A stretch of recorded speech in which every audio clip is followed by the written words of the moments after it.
Um, I've had a lot of people ask me how to make a folded corner in Photoshop Elements, and I'm using Photoshop Elements 6.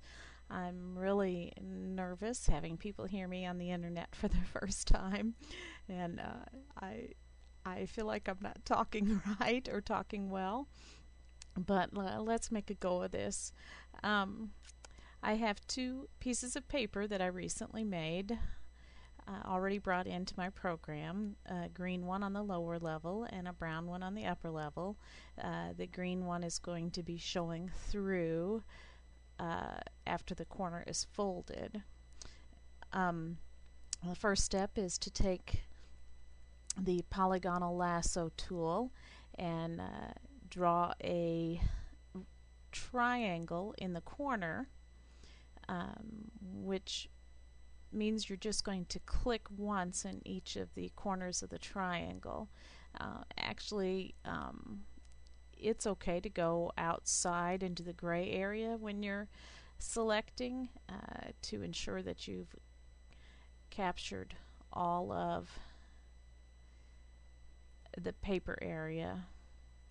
And I could go all the way down and make a really big corner. That would be kind of fun. You can make any kind of shape actually that you want to make, but for now I'm going to stick with the traditional kind of normal size in the corner. And once I have my selection made, I'm going to ensure that I'm on my paper layer, and I'm going to hit Control J on the keyboard, and you'll see over here that my selection has now been copied onto a new layer. The next step is to hold down the Control key and click on the thumbnail of the triangle, and you'll see it made a selection. I'm going to go back and click on the paper layer to make it the active layer and hit the delete key, and you'll notice in the corner here I have now deleted that triangle shape off of the paper. Hit Control D to deselect and make the triangle layer the active layer again. Go to the Image drop down menu, Rotate, and you'll notice this first section it rotates the entire all three layers, and we don't want that. We want to rotate just the triangle layer, and so I'm going to go down to the second 180, which is layer 180, and choose it, and it's going to flip my triangle over, and you can see it already looks like a folded corner. But now we have to do some special things to make it look more realistic. Duplicate the triangle layer, select the lower one, go up to the Enhance drop down menu, and you can choose either Convert to Black and White, or you can choose Remove Color. Actually, I've never played with this Convert to Black and White before. I'm going to see what it does. That would work. But let's just remove color. That Convert to Black and White was not in my Photoshop Elements 3, so I'll have to play with that later. Now go up to the Filter. Well, wait a minute. Let's first hold down the Control key and hit the thumbnail in the Layers palette to make a selection of your new gray layer.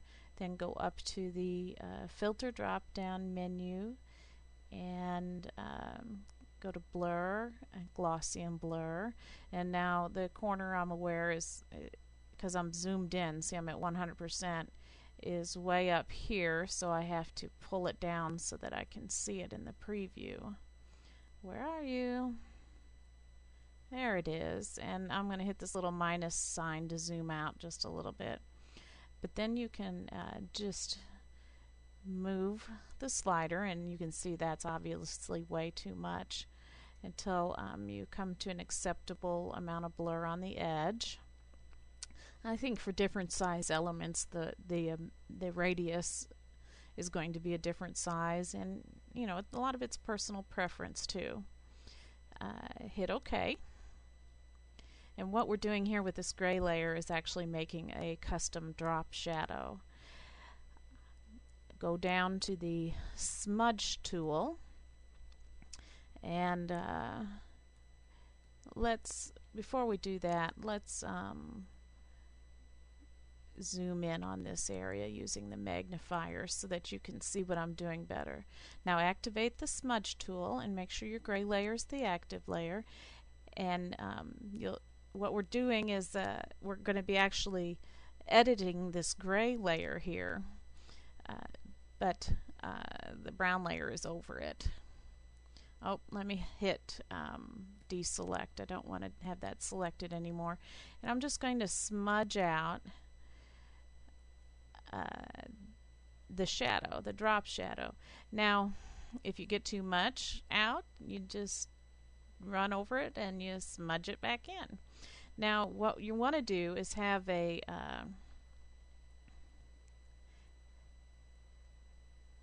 higher shadow on those areas where the corner is going to be further from the background paper. And of course, most often the little tip here is going to be directly right down on the layer, and you won't want much of a shadow there, if any. And another thing to remember is the direction of your lighting. The default setting for most of the for layouts that we make is for the lighting to come from this direction here. And so if the lighting is coming from this direction, the shadow on this edge is most likely not going to be as high as the shadow on this edge. And this one is also going to be maybe longer down in this area than it would be up here where the direct light is hitting it. And you can see that it's kind of coming to life a little bit more.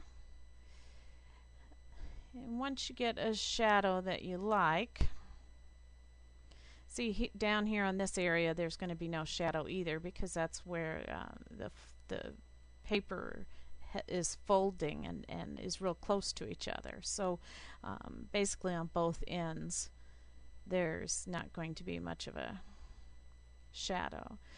Then change your blending mode to multiply. Did you see what a great big difference that made? And you can go ahead and maybe tweak it a little bit more.